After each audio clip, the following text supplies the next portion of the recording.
యాకోబు పత్రిక 5వ అధ్యాయము 7వ వచనం, సహోదరులారా ప్రభువు రాకడ వరకు ఓపిక కలిగి ఉండండి.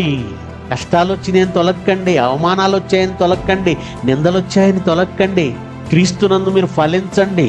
పిల్లరా, మనం ఓపిక ఉంటేనే ఫలిస్తాం, మన ఓపికతో వెళితేనే ఫలిస్తాం. అలా ఫలమిచ్చు జనులకు మాత్రమే ఏమి ఇవ్వాలనుకున్నాడు ఆయన?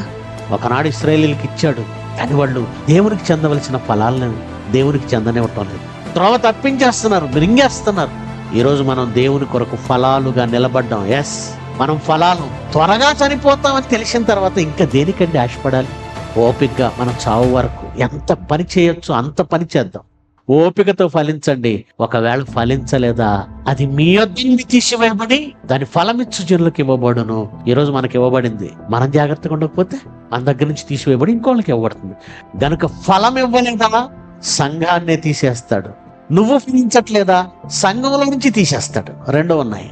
క్రీస్తుతో అంటు కట్టబడిన తర్వాత ఫలించట్లేదా, అయితే ఈ పనికిరాని తీగలను బయట పడేస్తాడు, పనికొచ్చే తీగలకు స్పేస్ ఇవ్వడానికి.